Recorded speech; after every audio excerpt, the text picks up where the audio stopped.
I say God's gonna trouble the water. Wade in the water.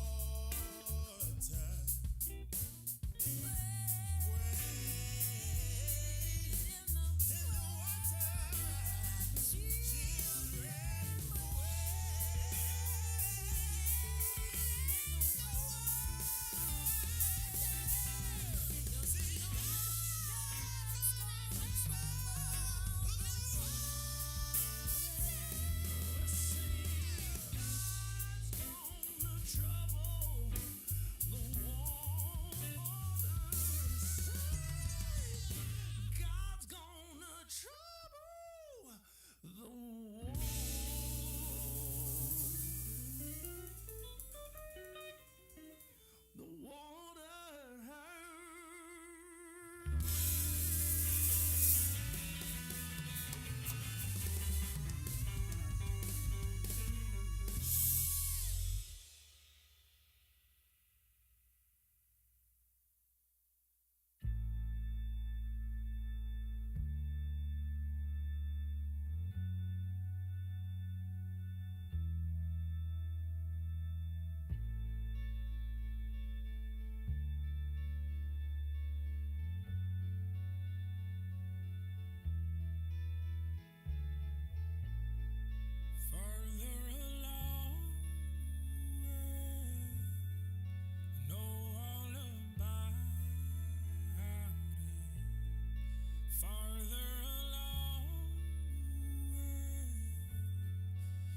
Understand why.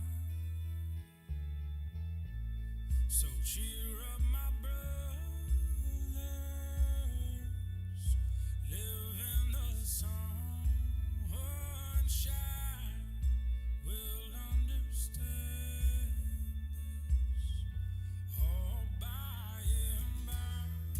Tempted and tried. I wonder why the good man dies, bad man thrives, and Jesus cries 'cause he loves them both. We're all castaways in need of rope, hanging on by the last threads of our hope. In a house, a mirror full of smoke, confusion, illusions I've seen. But where did I go wrong? I sang along to every chorus of the song that the devil wrote like a piper at the gate, leading my some men down to their fate. Some will courageously escape the seductive voice with the heart of faith. While walking the line back home, there's so much more to life than we've been told. It's full of beauty that will unfold and shine like you struck gold, my wayward son. The dead weight burden weighs a ton. I'll go down to the river and let it run. Wash away all the things you've done. Forgiveness, alright. Farther along, know all about it. Farther along, understand why. So cheer up, my brothers. Live in the sunshine. We'll understand this all by and by. Oh yeah.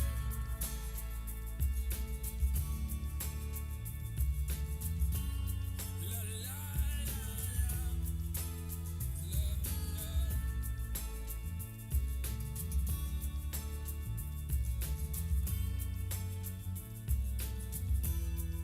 But still I get hard pressed on every side, between the rock and the compromise, like truth in a pack of lies fighting for my soul. I got no place left to go, 'cause I got changed by what I've been shown. It's more glory than the world has known, keeps me rambling on and skipping like a calf loosed from his stall. I'm free to love once and for all, and even when I fall, I get back up for the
old Cortez to Aztecs, even if their theology was good, it just sings of blind privilege, wouldn't you agree?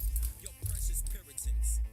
They looked my onyx and bronze-skinned forefathers in their face, their polytheistic, God-hating face, their shackled, diseased, imprisoned face, and taught a gospel that said that God had multiple images in mind when he created us in it.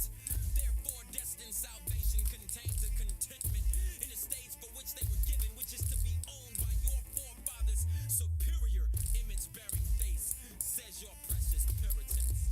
And my anger towards this teaching screams of an immature doctrine and a misunderstanding of the gospel. I should be content in this stage, right? Isn't that what Paul taught? According to your precious Puritans. Oh, you get it, but you don't get it. Oh, that we can go back to an America that once were founded on Christian values. They don't build preachers like they used to. Oh, the richness of their revelation. It must be nice to not have to consider race. It must be nice to have time to contemplate the stars. Pastor, your colorless rhetoric is a cop-out. You see my skin, and I see yours. And they are beautiful, fearfully and wonderfully, divinely designed. Uniqueness. Shouldn't we celebrate that rather than act like it ain't there? I get it. Your Puritans got it. But how come the things the Holy Spirit showed them in the valley of vision didn't compel them to knock on their neighbor's door and say, you can't own people? Your precious Puritans were not perfect. You Hello, good afternoon, everyone. Welcome to Woven, and look at us starting on time for probably the first time ever. So, starting at time, thank you all for coming here and being here with us. I'm going to keep the announcement side just pretty quick and short. After the service today, there will be pizza and cake, so please stay after the service. There'll be free pizza cake right over here in Pride Hall, so just join us over there. One of the things that we do as a community is we're going to be bringing back D&D. There'll be info in the bulletin. There's bulletins and announcements in the back if you've not had an opportunity to grab one. And another thing to note is family dinner is coming up on April the 10th. So look forward to that. And as part of our community, Charles has been great in telling us about Broadway shows coming up, and he's going to come share an excerpt of one of those right now.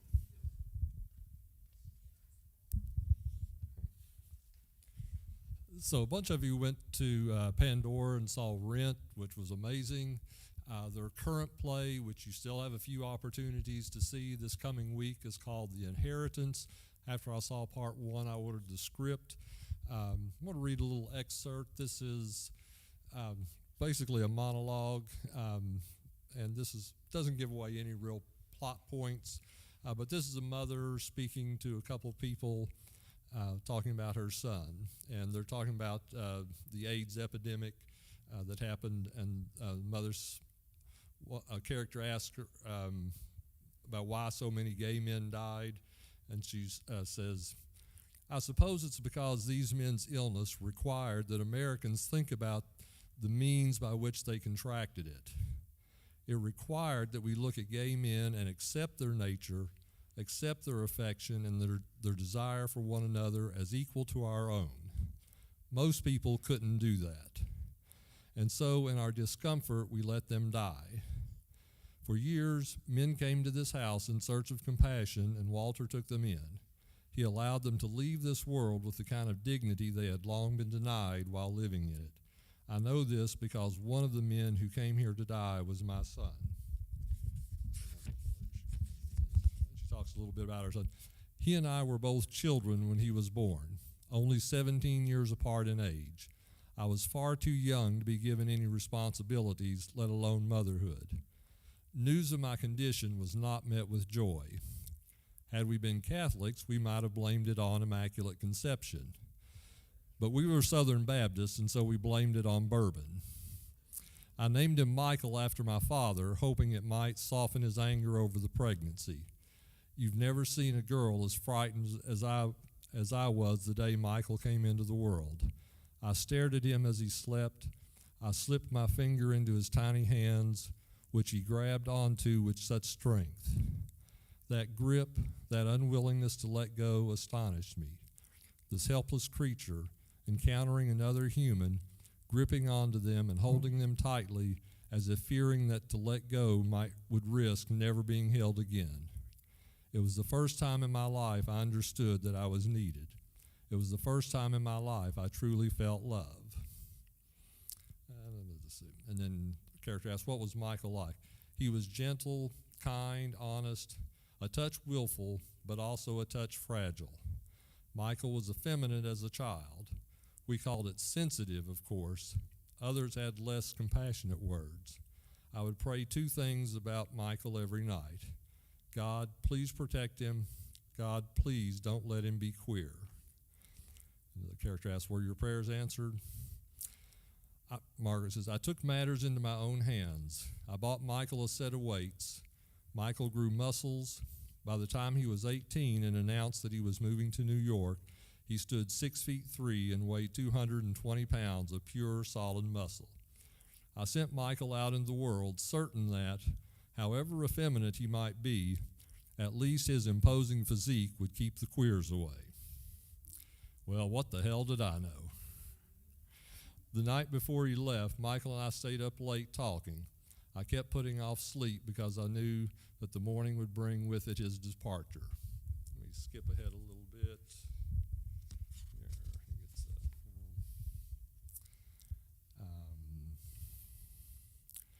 He's been in New York. We spoke intermittently over the years, short, terse conversations over the phone, Christmas, Easter, my birthday. We never talked about his life. I never asked about his feelings or inquired about his heart. Several years went by when I did not speak to Michael at all. Then one day the telephone rang and a stranger's voice was on the line. He said his name was Walter Poole and that he was a friend of my son's. He was calling to tell me that Michael was sick and that he was taking care of him at his home in upstate New York. He didn't believe Michael had long to live and said that if I wanted to visit, I should come soon. Does he have it, I asked. Yes, he answered. Walter opened the door for me and I walked inside. I climbed the stairs up to the bedroom where Michael lay. I did not know the man I saw there. I said as much to Walter and he assured me that this was Michael Timothy Avery, my son, aged 25 years, asleep and breathing shallowly and hours away from death. My Michael? I said to Walter, I haven't seen his face in 7 years. Walter asked me why I came. I came to tell him how angry I am at him. Well, Walter said, now's your chance. And I stared at my son, hours away from death, and I answered, I think you must know by now. I walked to his bed. His hair was short and brittle. His face was covered in lesions. He looked older than I did. I looked at his hands. There was fungus growing under his nails. I slipped my hand into his, waiting for Michael to squeeze them as he once had. I kept my vigil for 7 hours. Walter brought me food, but I didn't eat it. I couldn't move from Michael's side. The sun was starting to come up. Michael stirred. He opened his eyes. He smiled at me. Hi, Mama, he said, his voice no more than a croak. Michael closed his eyes and then squeezed my hand. I sat there for another hour as Michael faded away from me. His grip on my hands weakening until finally he stopped breathing and he slipped between my fingers and died. Walter had befriended a man whose family owned a funeral home. I'll skip a little bit there. I went home the next day, but I couldn't leave this place, not in my mind, not in my heart. I returned the next month and stayed with Walter. More men came, men like Michael who had nowhere to go. Over and over, scenes like that played out in this house as Walter and I did what we discovered, what we could to comfort these discarded men. I'll stop there. Thank you, Charles. And we just want to extend a welcome to everyone, no matter who you are, what your sexual orientation or gender expression and identity is, what your socioeconomic status is or has been, whatever your past or present, whatever curiosities or doubt you hold. You are welcome, loved, affirmed, and celebrated. May you become a great receiver of the love of God here.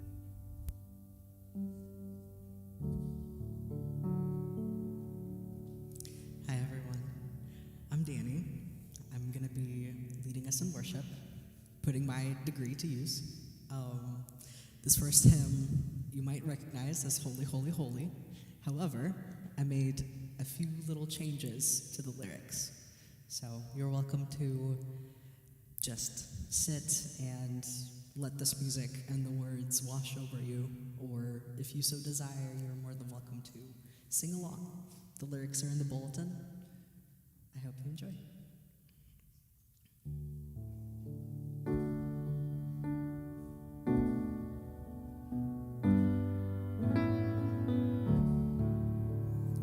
Holy, holy, holy, God here beside me, free from bad religion, my heart can truly sing. Holy, holy, holy, I am whole and worthy. I'm perfect in love and blessed community. Holy, holy, holy, I don't always know it, and even when I don't believe, my heart can truly sing. Holy, holy, holy, friends right beside me.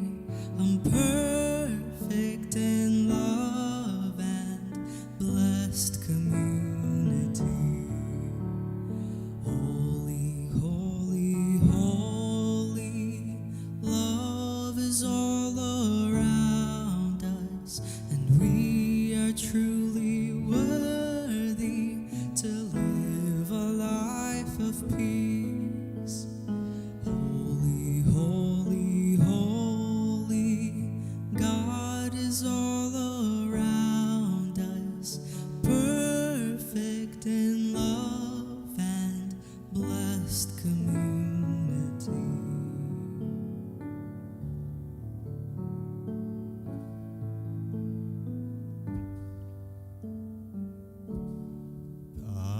It's on.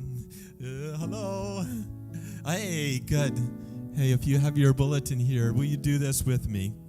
This prayer for Palm Sunday. God of the palms, thank you for drawing near to us. We have known what it is to encounter help that isn't truly help. We have known white savior complexes and the narrative of white heroism, which has always secretly delighted in suffering. So it might be the hero again and again. Thank you for showing us a different way. A God who rejects privilege.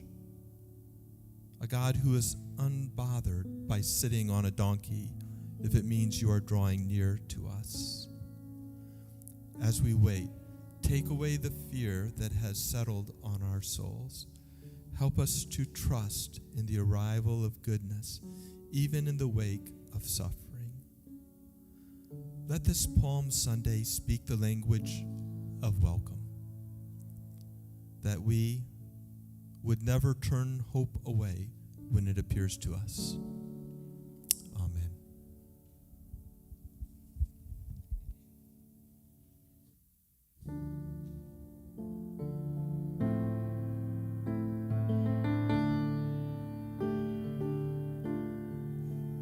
I want Jesus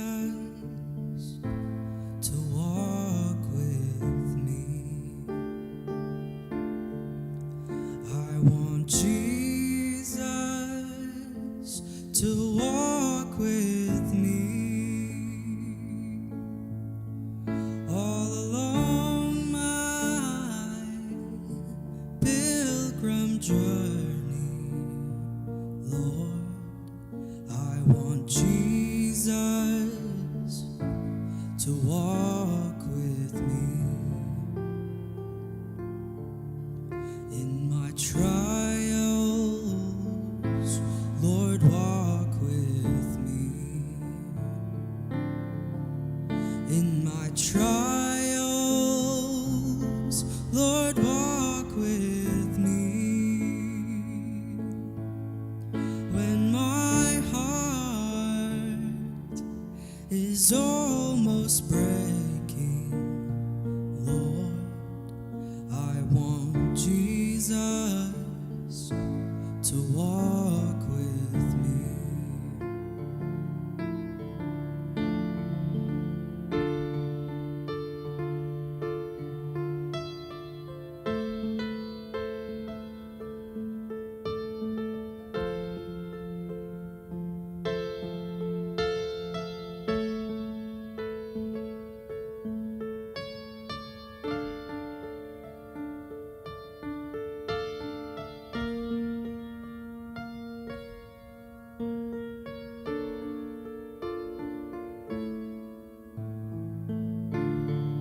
walk with me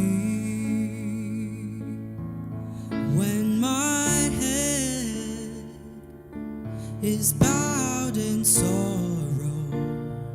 Lord, I want Jesus to walk with me.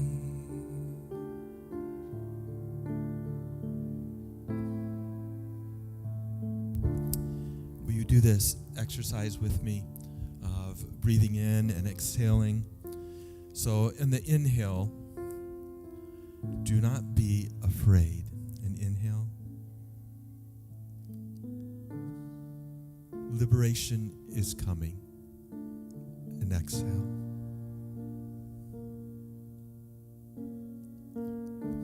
Inhale. Do not be afraid.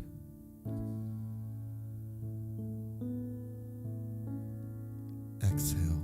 Liberation is coming. Inhale. Do not be afraid.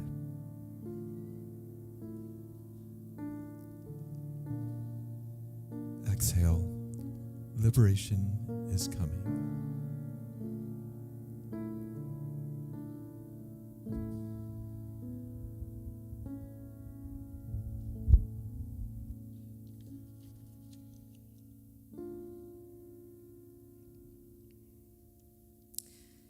This next song is Come Thou Fountain of Every Blessing, except it's been rewritten once again. Except I am not the one who rewrote it. So I invite you to take in this song, let it wash over you, let it bless you.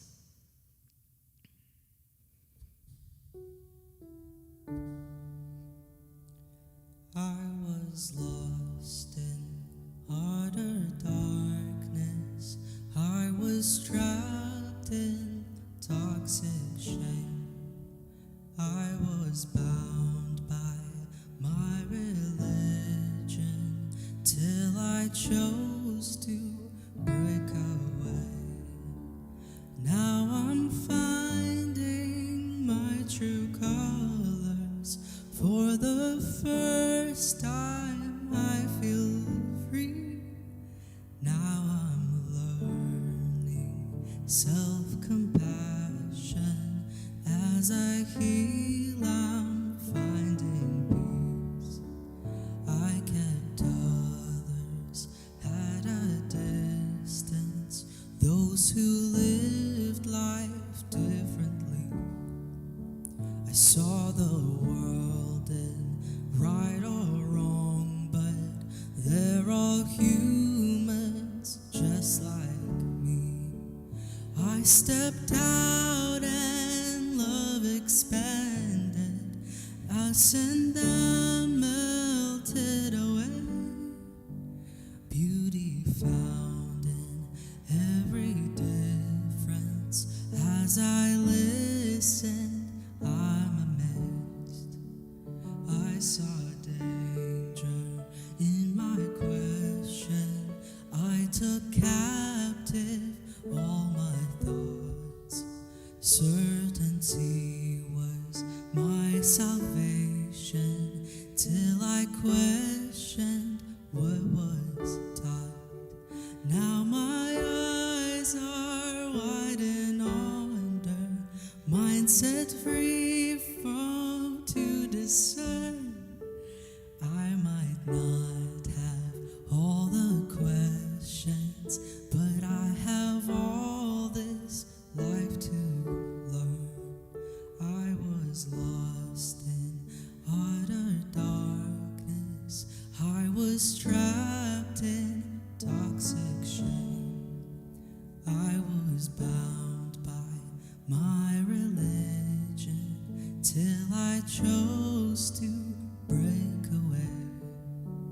Now I'm finding my true colors. For the first time I feel free. Now I'm learning self-compassion. As I heal, I'm finding peace.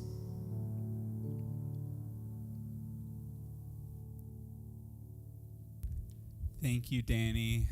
Gosh, I appreciate you and just your gift and what you bring to us. And I'm going to invite Derek, John, and Kristen up just to have a conversation. So many of you may be like me, and we're not a part of this community from its conception. And I don't know most of these stories myself because I was the reluctant, I'm not coming person. So, and I'm also not a roller. So. And Derek is not a roller, so that's very fun. So I actually do want to start with Tawana and Kristen because we don't get to hear from you both as much as we do John and Derek. Tell us just a little bit, just in like 2 to 3 minute summary of your past church experience that you had growing up. There was some good in it. Nothing qualified about that. I was always very connected to God, and I loved God and that side of things, and church was sort of a way of getting that. But I was never really accepted. So at one of the churches, that is the most aware I have ever been that I am on the autism spectrum. Just because of the way people interacted with me, it was always, you're different. Like, we don't really know how to respond to you, and we're going to keep sending signals to each other, which I found out some of those signals were, why doesn't she stop talking? I've always been very opinionated, and I tend to say those opinions. This is why we give you a mic. Yes. Very, very smart of you. Uh-huh.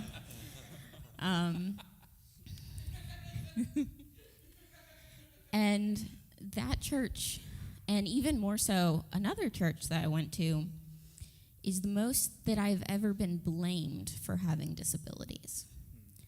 And it is the least accepted I've been because of those things. And I think, I was going to say something else and I just blanked. Okay. Okay, so I'll start and then she can tell me when she remembers what she was going to say. So in no way to negate any other voices, and I want to be really careful about that, but my experience was a lot different. So as a little kid, well, first of all, you might want to know that my mom was going to be a missionary, and she couldn't be one because she developed an ulcer, which back then you couldn't go to a faraway country if you had such a health issue. Not really a big deal, but to us. And then she became, if you can believe it, a Bible teacher in the public schools. So she taught hundreds of kids every week, with the old flannel graph, etc. And then when she got pregnant with me, all of that attention went on me. So I had the best Bible education you can possibly imagine. And then we moved to, close to Wilmar, different county, but close. So we went to church there. And at that church, there were seminary profs who were my Sunday school teachers. So I grew up with an incredible Bible education and a church who loved me. And my family did not have much money at all, but the church saw to it that I could do everything that I needed to do. Wow. So they were there all the way through. And sorry, I didn't mean to cry about that. I think it's the weekend. But anyway, so I was very loved, felt a part of it, and I did everything I was supposed to do. And it was a place I belonged, and you could just belong. So like at school, if you were always on the out group, that's okay. At church, you were always in. And it was just always, and I met John there. And we just had an incredible childhood in that church. And by the way, when I came, I usurped her place on the front row. And it didn't go well. Well, I think it did. But now I know how many older ladies in the congregation were just watching to see what would happen. Because was he going to go up on the right side or was he going to go up on the left side? And what if she was already on the right side? And they were just all, I think, praying for me, and I finally got him. But Anyway, They had designs on us long before we did. That's like the Bene Gesserit. Like, old ladies in churches are really just Bene Gesserit. And we have gone to Dune for all of you that Dune, do not that's a know the Dune reference. well, it was really a wonderful place to be a child. But then when I was an adult, then I had my children to protect, and things didn't always work out for them. So what do I do with that? Because we moved away and moved back. Same church, same family, same, grandparents, et cetera there. And I also realized one day I never felt good on Sundays. I love church, but I never felt good physically. And it turns out that I can't stand for long. It's a heart issue that's minor, but the blood doesn't go up to my head enough when I'm standing up. So I can't remember names and all kinds of stuff. But at that point, I realized that I had about 150 rules for standing up and sitting down in a church service. Wow. And I thought, this is crazy. I go to a stand-up, sit-down church. I know how slowly I'm supposed to stand up so I don't look like I'm, eager to get out of my chair. I know that I can't be too slow because you look like you're reluctant. You have to stand with your weight firmly planted. You can't move back and forth. You're supposed to hold the hymnal but not actually look at the words because you're supposed to know them. So on Sunday mornings, if some of you feel like you're being watched and judged, it's Tawana in the back watching you to see if you're standing and sitting in the right way. I sit up in the front often and I break every single rule there is. I do too. I sit in the back and do the same thing. I break every rule. Kristen inherited but a worse case of the heart thing that I have, or the nerve thing. So that's when I realized that I needed a new relationship. I also had a lot of that with that same condition. So, I couldn't take communion for years. I wasn't allowed to because I would pass out if I tried to stand in the line. During worship, I was sitting down and everyone else was standing up and everyone was looking at me. But you don't cut communion line. Right. And this is the stupidest idea ever. I'm sorry, I'm just crying today. You have to stand in line until you earn it. Isn't that the stupidest idea? Whoever Yes, earned communion?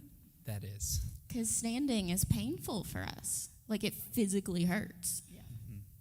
Okay, that's enough of our heart condition. So. Oh, I was about to talk about it more. Okay. Well, Heart condition in my church meant that you were sinning too much. I've heard that too. And on that note, some of you may or may not know, but there was another period of time, not in this community, where John, Derek, and I attended the same church. It was very different than our experience here, and I would love for you all to share your perspectives of that. Sunday school hears mine all the time, so you guys go ahead. I think for me, being a part of the worship team, one of the things that I heard really often was worship is a product that you sell.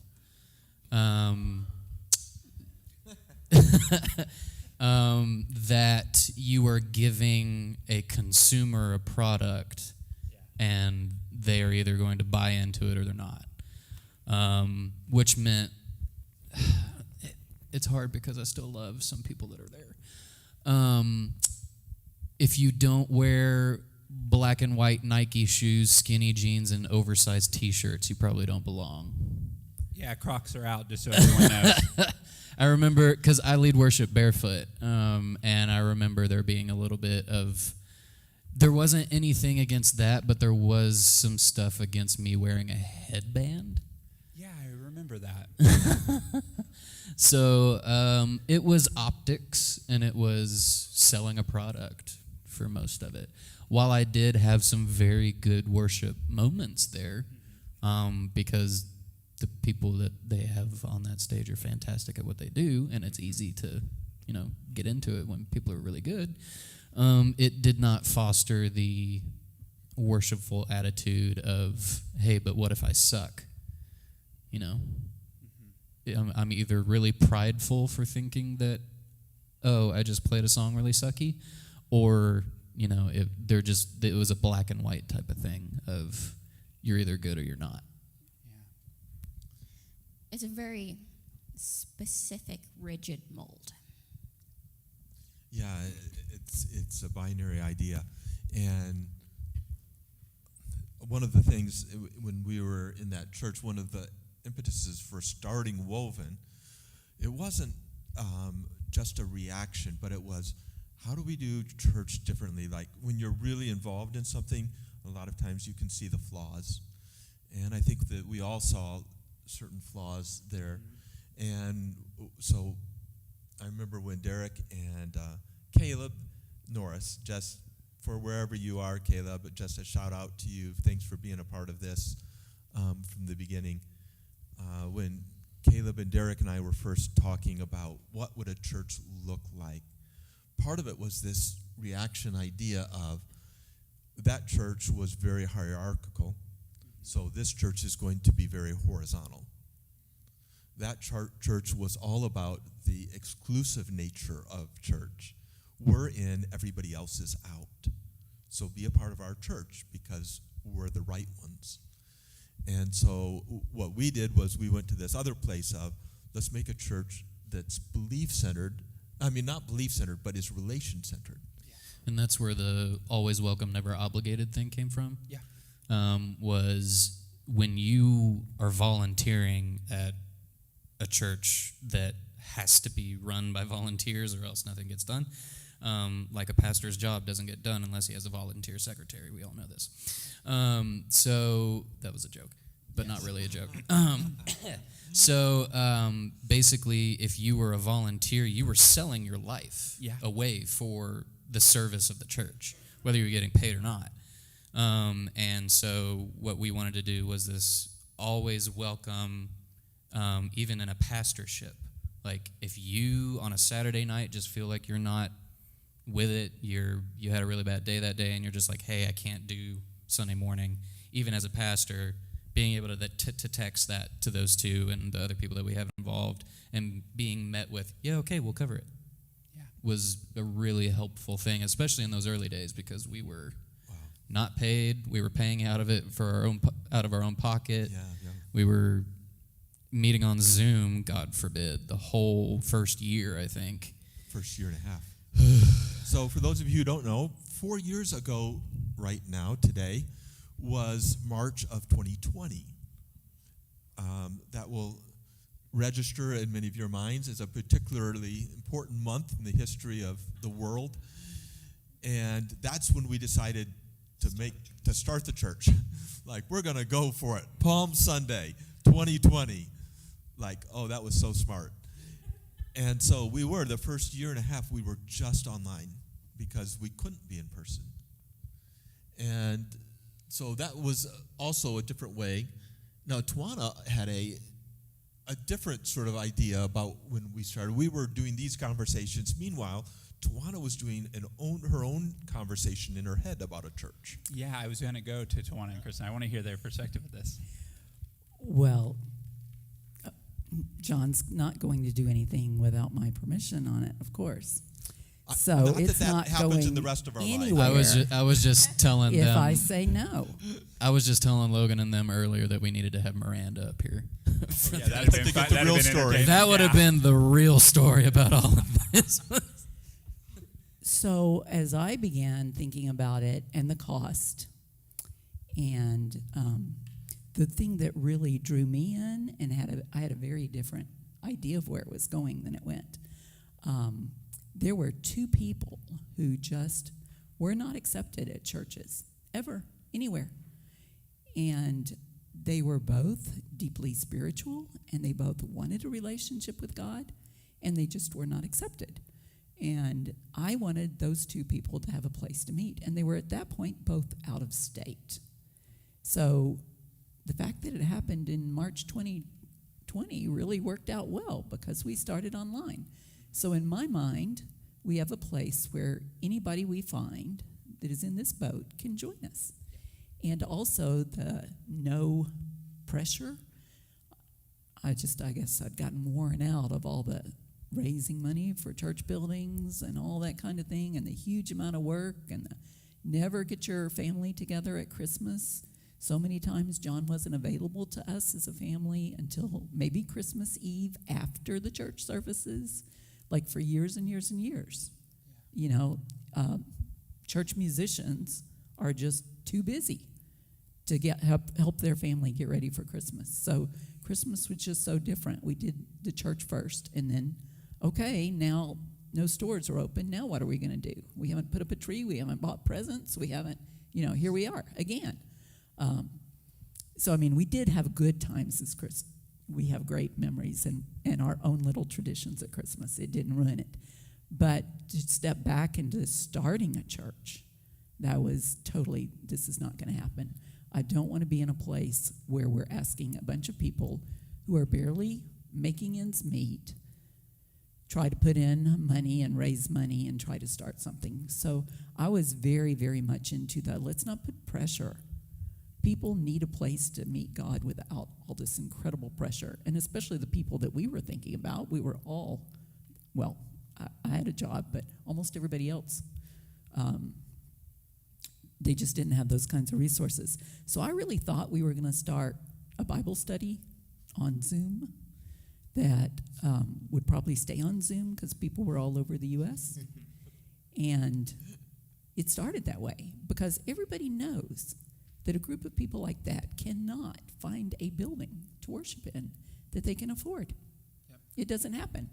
And no way is a traditional church going to welcome a group like us. No way. Wink, wink, honk, honk. Yeah, Kristen, what was your thoughts during this time? Yeah, so when we first started, actually, I'm one of the people that Mom was talking about. I was very alone. I was living in a place where I didn't know anyone, and there was a lot missing in my life. And we were like, okay, so what about a church? And then we thought, what if we could have the good parts and get rid of the toxic parts? So many of us are told, like, you're not good enough. You're doing things wrong. So what if we get rid of that? And instead, we have, you're great. God loves you just the way you are. You don't have to fit this specific mold.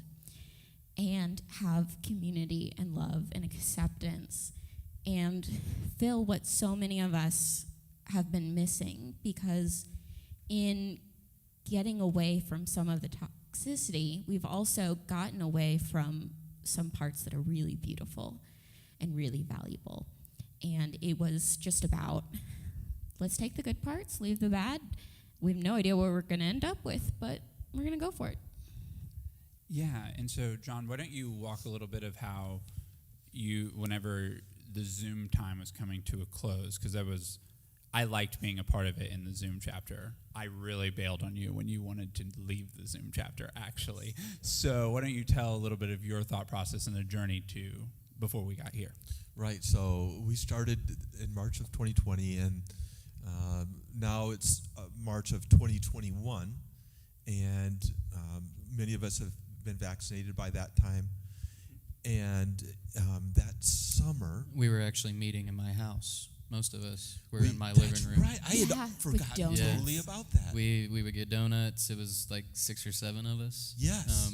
Out of the 14, 15 that were regularly coming. Right. About half of us were in my living room. I remember that. So we were already basically meeting in person. That's right. So we started this hybrid of half online and half in person. And we were meeting together. I was having lunch by then. I was just starting to have lunch with people again because enough of us had been vaccinated. So now it's the summer of 2021. And many of you will know the name Kate Covington. And Kate and I were meeting for lunch. She was my major professor in my doctoral work at UK back in the early 1990s. And she and I were eating, and I was just telling her we'd love to go find a church, where we could meet.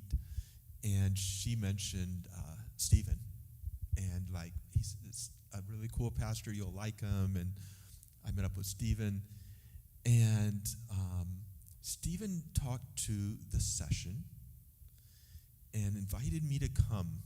Who of you were at that session meeting? Yeah, you four. Wow. And he invited me to come and talk about it. And I remember that meeting pretty distinctly because he just let me share from my heart about what Woven was about and why we were there. And the session and Beaumont Presbyterian Church just said, like, yes, come meet here. We won't charge you anything. In fact, you'll be like a ministry for us where we can do something that we can't do on our own. We can love specifically LGBTQ people in a way that we can't do on our own.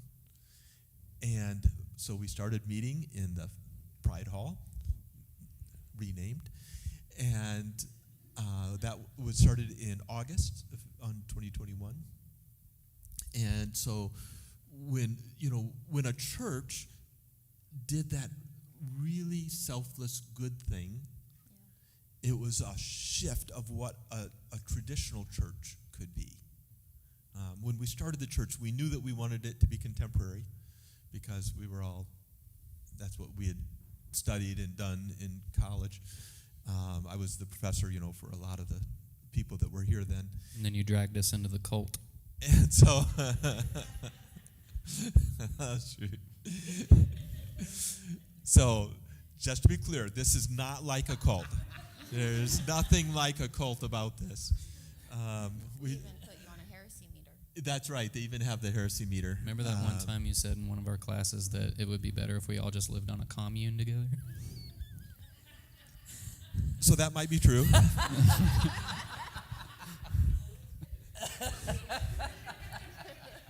That was funny. What? I was just trying to be biblical, and that is the biblical way, and so that's. But we never went there at Woven. In fact, we've done this really unique thing of trying to encourage people where they are, and not trying to change how they act. We think that the Holy Spirit's job is to help us love people well, instead of my job or Derek's job or Logan's or any of ours. And so that was one of the big shifts, was shifting from a place that told people how to act to a place that just loved people. Yeah. So now, Tawana, your Bible study dreams are dashed. I'm so sorry. So sorry, honey. No, they're not. So, but since it is now, the name has changed, I was there for all of that.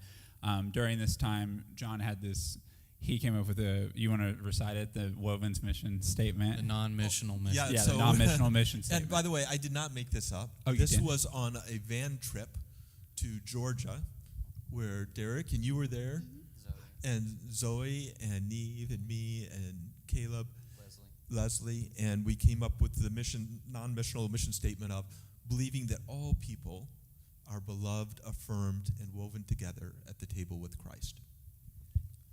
And just the idea of it being non-missional mission statement, I think it shifted everything for us. That our job wasn't to convert, to be on mission. Our job was just to love and to invite and to include. Mm-hmm. And since that started and now we're in this atmosphere, what were your hopes now that it really was going to be a church, there was a place it was meeting? What were your hopes for this time? It was just amazing that the things I thought were impossible, I thought I had to choose between this, and obviously this matters more. That so much of the other side could be there too, the things that I thought, we're just not going to do that. I don't want a bunch of young people who are in debt trying to, raise money for rent for a place.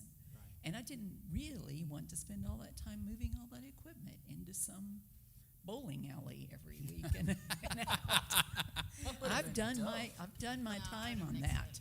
The back of a pickup with equipment and stuff. I've done my time there. But anyway, so a lot of what I wanted actually came way more than true.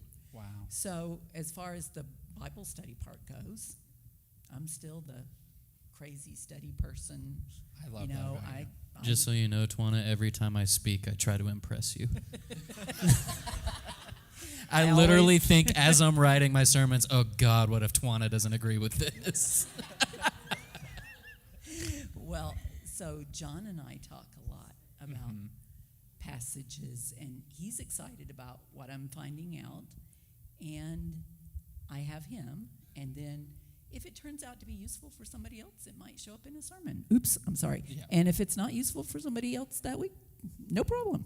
Yep. So I still have that, and of the two people that my heart was really concerned about, Kristen's here. So the other one still doesn't have anywhere Yeah. and doesn't have what it takes to reach out and could watch, but I don't know. So that's still a pain. But I just can't believe that we have a place and that we have so much of what I thought we would never, ever have. And that we have extended family and different age groups. And I can't believe the gift that Beaumont was to our dream. Yeah. And as another aside, I'm trying to stay out of things and not be so bossy, whatever you want to call it, on John. I want John to be able to really feel free and invent with you all the kind of worship that works for your generation. And I think it really is a total sea change. So, I mean, I could take a whole bunch of stuff that worked for us and sort of morph it, but it's come time that we just sort of start over and say, how does worship? Let's reinvent it and see what we learn. Yeah. So that and the fact that I still am very, very full-time at Asbury and have a place there. So how do these two places, Right. So at this point, I don't actually go to Woven officially. So if somebody asks me something about it at school, I don't go there. Yeah. Right. I go to Beaumont every Sunday. Well, that's where I want to be every Sunday. I watch it online if I'm not actually there. But I want your generation to be free to learn how you worship, to learn how you express yourself, to learn what works. It's a start all the way over, and you've got the support of other people. Right. And you shouldn't feel obligated, and you shouldn't feel like you owe somebody else something.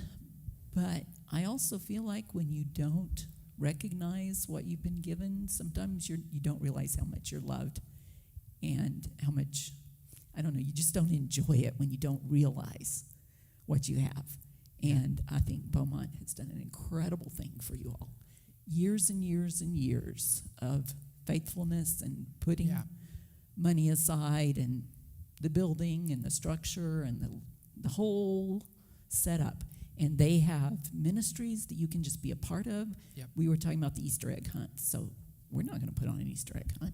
That's a lot of work, and that's just one of a gazillion things they do that if we want to be part of, we can join. Yep. So Woven has a big family, and it's time that you feel accepted by a big family. Yeah, I agree. And you just highlighted on what my final question was going to be, and you answered it. So I'm going to ask the other three, and that's how we're going to wrap this time is now that we are part of another inclusive community in Beaumont, where do you all see Woven growing as we continue down this path? Well, I have lots of ideas of where we can go, but I'll tell you that the bigger sort of the structure of it is when we became part in January of Beaumont. I think there was a sort of a sea change, a change in how everything could work, because now we do have. Woven has an Easter egg hunt. It's Beaumont's, but it's still an Easter egg hunt, right? That we are, as part of Beaumont, that's our Easter egg hunt too. Yep. And, the Bible study idea that was Tawana's big. The other thing that she really wanted was a place that had sort of in-depth Bible knowledge, or sermons that could be talked about. And so most of you know, and so I can just say it, I guess, out loud. That Tawana writes a lot of what I say up here on Sunday mornings. So she may start it, and then I revise it, and then it goes back and forth, or I may more often I begin it, and then she fixes it,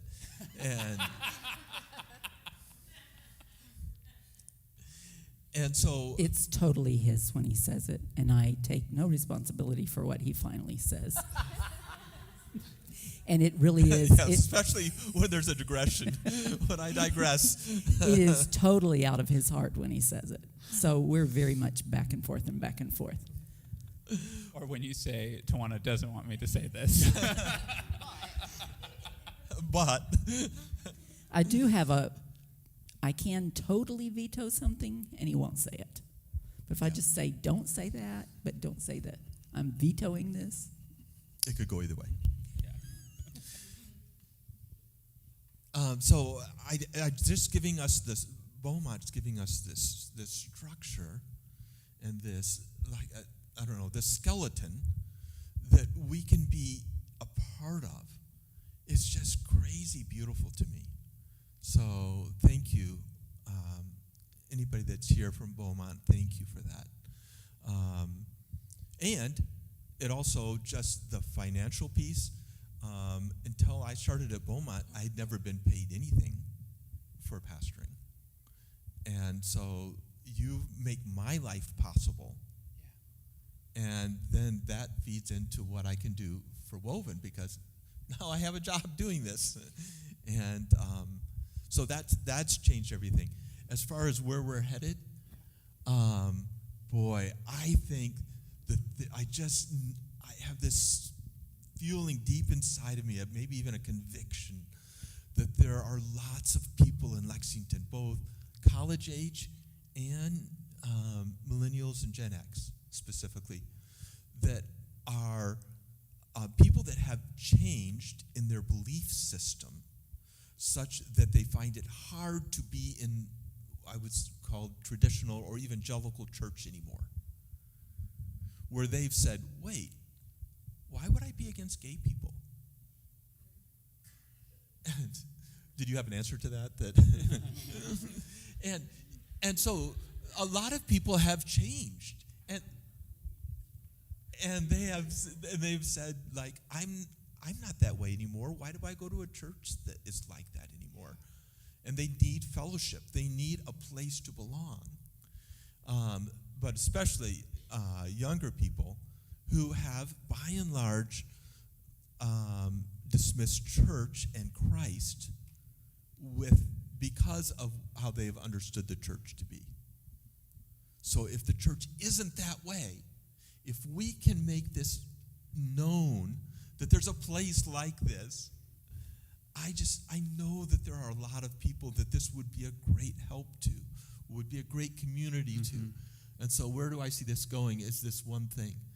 If we could let people know that we exist and that they're welcome without being obligated, and they're welcome in wherever their beliefs are. This is big for Logan. Yeah. Even if they don't believe in God, you're welcome. Like, glad you're here. And not just glad you're here, like, you can be fully in. It's not like, glad you're here, you can sit in the back. Yeah, and that's been something. You got it. Sorry. With what you're saying, I like that we can have people that have differing opinions. Yep. And I want us to always have nuance. Mm-hmm. Because, like what you said earlier, you never get the whole story in 30 seconds. Yeah. The world that we're in is really complicated and really nuanced. And I think one of the great things about us not all being clones is that we all come in with different perspectives. That's right. Yeah, and I was just going to kind of reiterate that too, but especially with We've talked about this before. Being a worship leader for a church like this is very hard. Yeah. Because we have so many different approaches to spirituality, to who God is, what God is, does Jesus even matter, like that type of thing. And most worship songs are worshiping the very thing that we don't have any idea about what we think about. Yep.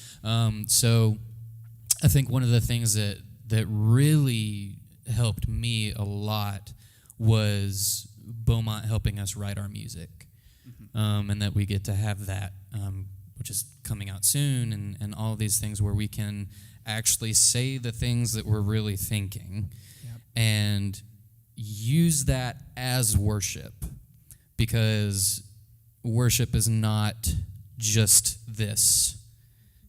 I don't even think it's horizontal or vertical. I think it's a sphere, because you have no idea where you're going, and sometimes you're going circular, and sometimes you're going this way. And I think for me, it's been really cool to experiment what works, what doesn't work. Yep. Some of the songs that we've done we'll never do again because, they didn't work. But then, we find some of those songs that we're just like, ooh, we'll bring that one back. Because either, it clicked for some people, or it clicked for us, who were leading it. And also, being a church where we sit and listen is so much different than where we were going to churches where we were like, if people are sitting and not singing, then we're doing something completely wrong. Yeah. And you all have had to tell me over and over again, guys, do I suck? Because no one's even smiling. No one's doing anything when I sing. But it's just the natural way of how we've been doing it is just for people to be able to receive things, because we're not asking anything of anyone. That's right. And I can just tell you, as someone who now does stuff, who for sure did not want to be asked to do anything among the board, I'm glad to be doing this with all of you. So thank you. And now we're going to transition to the time where we're going to gather at the table. There is bread, gluten-free crackers, and juice back there. Just take that and then bring it back to your seat, and we'll do this all together.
one of my favorite things about gathering at the table these days is we're multi-generational in this room, and so many of you are probably like me and don't know how you feel about this fully, but wow, isn't it something beautiful that it's been sacred for all this time, and we get to do something sacred together as a community. So as we eat this, let's remember that.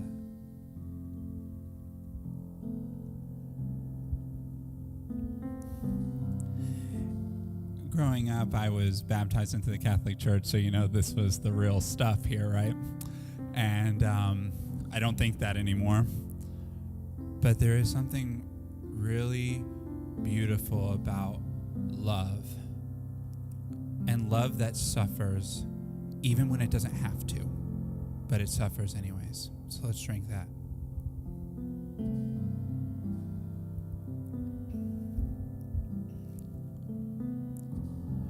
So Jesus, on this Palm Sunday, where most of the time I don't even pray to you anymore because I don't know how all of it works with you and God and the Holy Spirit, and it's all really confusing to me, but really lovely and beautiful. But I know this: you're with us despite all of our confusion and all of our doubt and all of our uncertainty. And in fact, you would call uncertainty faith. And that is so liberating, that our questions bring us closer to you, not farther away, despite what we've heard. Thank you that now what was once two loving communities have become one and get to celebrate together in love. In your name, amen. Now hear this benediction as we close. May the God who allowed Thomas to press into his wounds guide your hands towards a belief that is compassionate and tender. May you be protected from the tyranny of certainty and breathe in divine mystery daily. Amen. Thank you all so much for coming. Just a reminder, there's pizza and cake, so please stop by and get some, and we'll see you all next week.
joy to be here, isn't it?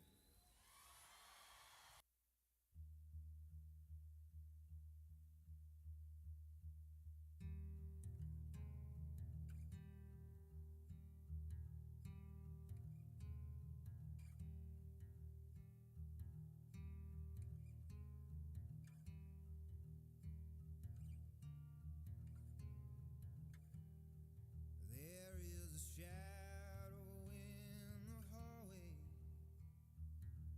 trying to frighten you. Don't let the darkness surround you. You can make it through. Don't you give up on the kingdom. Think it's crashing in. No, it ain't worth all the worry. They'll still let you in.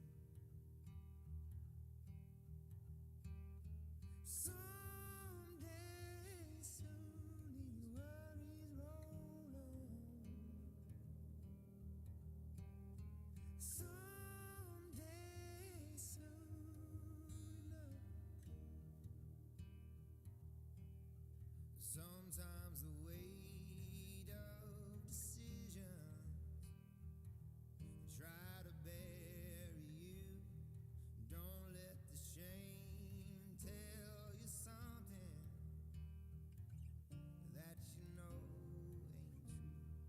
Just 'cause you feel like a stranger, that don't mean you are. God, I could use a reminder of what forgiveness is for. Someday soon these worries roll on. Someday soon, you know. Sometimes the cold wind blows, sometimes the wolves rush in. Don't think the battle's over just 'cause you